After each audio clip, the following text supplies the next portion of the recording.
मोठ्या होऊ लागल्या तशी वेन यांना त्यांच्या शिक्षणाचे वेध लागले. त्यांनी खूप शोध घेतला, पण मनासारखी घरी येऊन शिकविणारी शिक्षिका मिळेना. अखेर त्यांनी स्वतःच मुलींना शिकविण्याचा निर्णय घेतला. चित्रकला, संगीत अशा कला शिकविण्यासाठी तेवढ्या शिक्षिका नेमल्या. पार्थेच्या हातात चित्रकलेची देणगी होती. त्याला खतपाणी घातले गेले. ती उत्तम चित्रकार बनली. वेन यांनी मुलींना मग अभ्यासाचे वेळापत्रकच आखून दिले.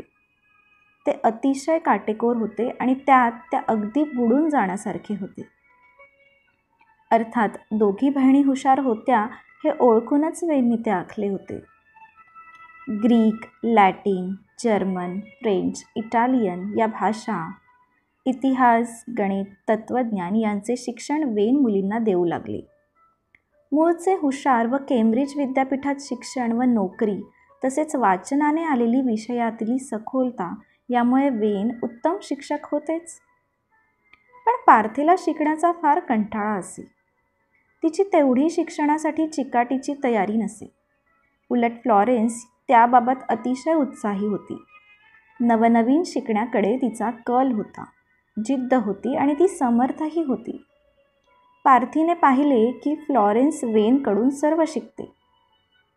आईला घरकामात मदत करते व बागकामातही लक्ष घालून आपला आनंद मिळवते. वेन व फ्लॉरेन्सचे छान जमत असे. वेन चेष्टा मस्करी करीत व हसत खेळत अभ्यास घेत असत. पण पार्थेला या सर्वांचा आळसच होता. फ्लॉरेन्स व वेन यांच्यात असणारे प्रेम, जवळीक व दोघांचा परस्परांच्या सहवासातील आनंद तिला सहन होईनासा झाला. साहजिकच तिने अभ्यास करण्यास विरोध सुरू केला. मग वेनही प्रथम तिला समजावून सांगू लागली, पण तिने आपला हेका काही सोडला नाही.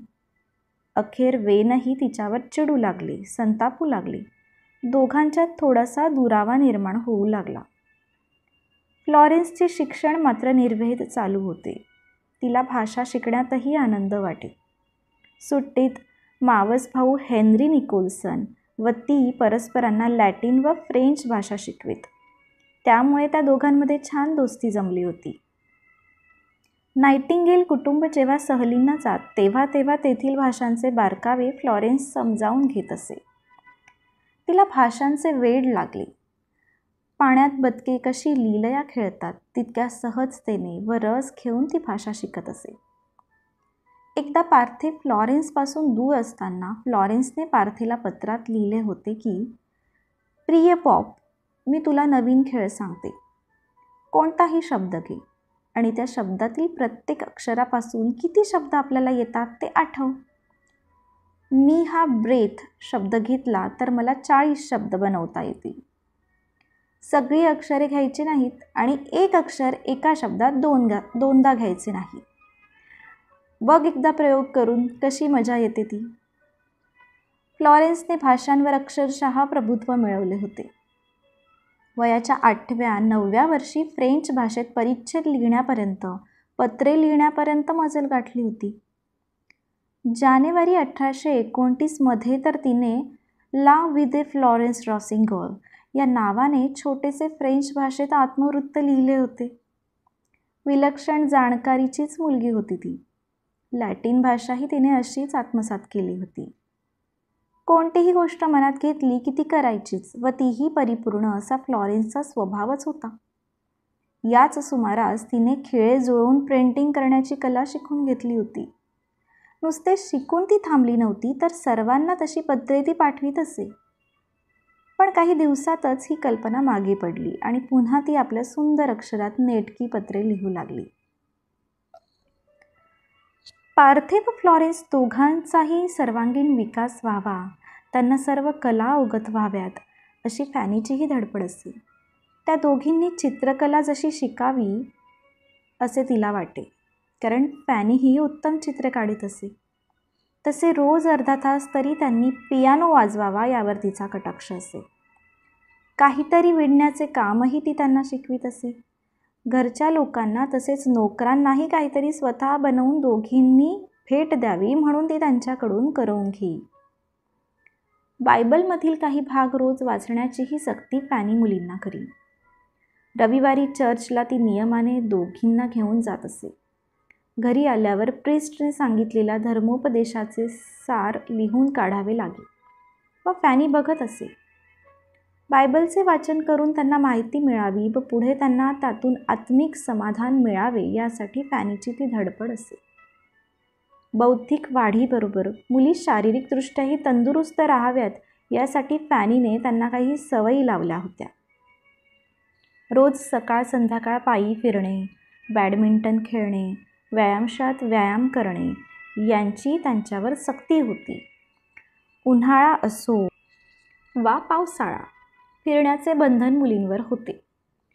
एकदा पार्थेच्या हाताला लागले होते तरी तिची बॅडमिंटन खेळण्यातून सुटका झाली नव्हती. परगावी गेले तरी फ्लॉरेन्स या कार्यक्रमातून पळवाट शोधत नसे हे तिच्या पत्रातून दिसत असे.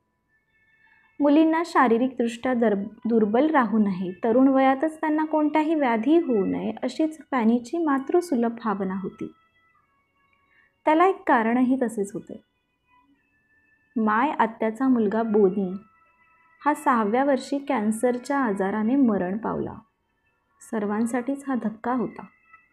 विशेषतः फ्लॉरेन्सला फार फार दुःख झाले, कारण त्या दोघांची खूप चांगली दोस्ती होती. तो आजारी होता तेव्हा फ्लॉरेन्सने त्याला भेटी पाठवल्या होत्या. पुस्तके तर पाठवली होतीच, पण पुस्तकांची यादीही पाठवली होती. बोनीच्या मरणाच्या यातना फ्लॉरेन्सला फार झाल्या. आपल्या मित्रमैत्रिणींना, भावंडांना पत्रे लिहून तिने त्यांना वाट करून दिली. मनीचे दुःख त्यातून व्यक्त केले. यावेळी तिला बायबलच्या वाचनाचं महत्त्व कळलं.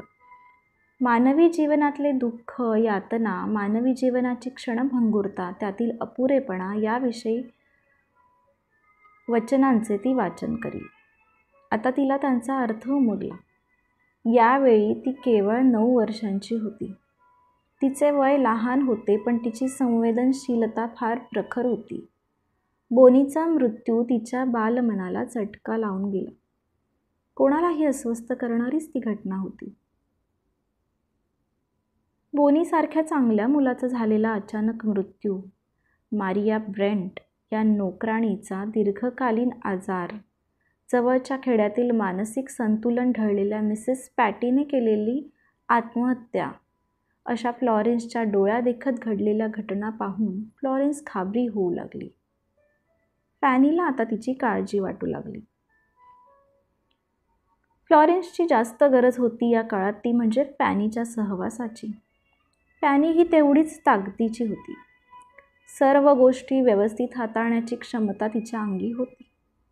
फ्लॉरेन्सची मनस्थिती तिनं अचूक ओळखली व जास्तीत जास्त तिच्या सहवासात राहून तिने हळुवारपणे तिच्या मनावर फुंकर घातली. शारीरिक, बौद्धिकरित्या मुली सक्षम होण्याबरोबर त्यांची मानसिक वाढही योग्य रीतीने व्हावी म्हणून फॅनी व वेन काळजी घेत. त्यांना सवयी लावीत. पार्थे व फ्लॉरेन्स वडिलांबरोबर आसपासच्या भागात राहणाऱ्या गरीब कुटुंबांमध्ये जात. त्यांना व त्यांच्या मुलांना खाऊ पैसे देत. स्वतःला मिळालेले पैसे मुली या गरिबांना देत. त्यामुळे त्यांच्या मनात गरिबांविषयी कणव असे, घृणा नसे. फ्लॉरेन्स तर आई वडिलांना याचा बारीक सारीक तपशील सांगे. ती इतर नोकर चाकरांच्या घरीही जात असे. त्यांच्यात मिळून मिसळून वागे. त्यांच्या सुखदुःखांशी समरस होत असे. एका पत्रात तिने फॅनीला लिहिले होते, प्रिय ममा, आम्ही 3:30 वाजता इमलेला पोहोचलो.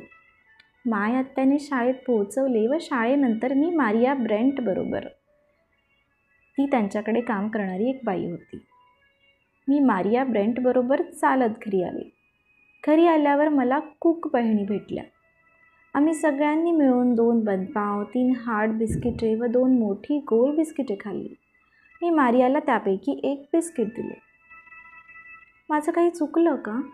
काल आम्ही स्टेपलला भेटायला घरी गेलो होतो. तिने मला करंट फळाची वाईन दिली. तुझी प्रेमळ मुलगी फ्लॉरेन्स. या पत्राच्या शेवटी फ्लॉरेन्सने या काळात केलेल्या खर्चाचा तपशील लिहिला आहे. फॅनीची तशी सक्त ताकीद होती. मुलींनी केलेला खर्च तिला त्यांना सांगावाच लागेल, तशी शिस्त तिने त्यांना लावली होती.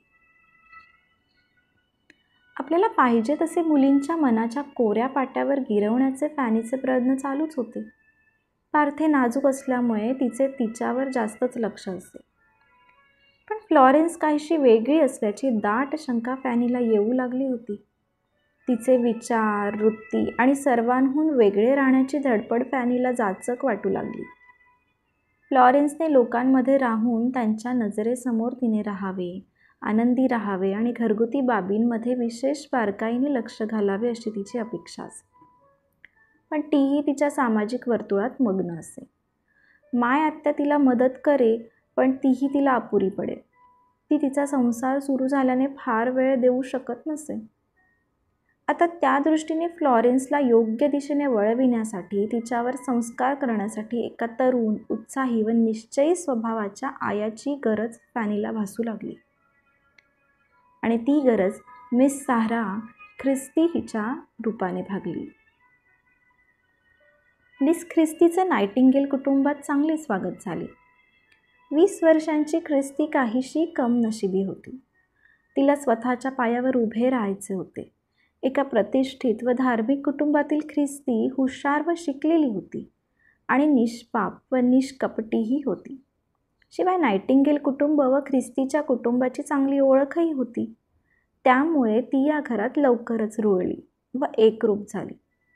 फ्लॉरेन्सच्या भाषेत ती आकांक्षा असणारी, एकनिष्ठ व न्यायप्रिय होती. नायटिंगेल कुटुंबाकडून ख्रिस्तीला उत्तम वागणूक मिळेल. तिला त्रास होऊ नये म्हणून किंवा आजारी असेल तर सर्वजण तिला मदत करीत असत. तिची काळजी घेत. बरी होईपर्यंत तिला पुरेसा वेळ देत. तिचा भाऊ एकदा खूप आजारी होता तर तिला भरपूर रजा दिली होती. 19व्या शतकात इंग्लंडमध्ये खानदानी घरांमध्ये मुलींना घरीच शिक्षण देण्याची सर्रास पद्धत होती. अशा शिक्षिका मोठ्या प्रमाणात त्यावेळी होत्या. त्यात कमीपणा किंवा अप्रतिष्ठाही मानली जात नसे. स्त्रियांनी स्वावलंबी बनण्याची ती मोठी संधीच असे. कुटुंबाच्या खर्चालाही त्यामुळे हातभार लागत असे. शिवाय अनेक कुटुंबांशी संबंध आल्याने शिक्षिकेला जीवनसाथी मिळण्यातही अडचण येत नसे. स्वतःची मुले वाढवण्यात व त्यांना शिकवण्यातही या अनुभवाचा उपयोग होत असे. अशा घरगुती शिक्षिकांना समाजात मान, आदर असे. पुढील कथेत नक्की काय घडतं हे आपण बघणारच आहोत. पण त्याआधी माझ्या अस्मी टॉक्स या चॅनलला नक्की सबस्क्राईब करा आणि अशा नवनवीन प्रेरणादायी चरित्रकथा मी तुम्हा सर्वांसाठी नक्की घेऊन येईल. त्यामुळे तयार राहा.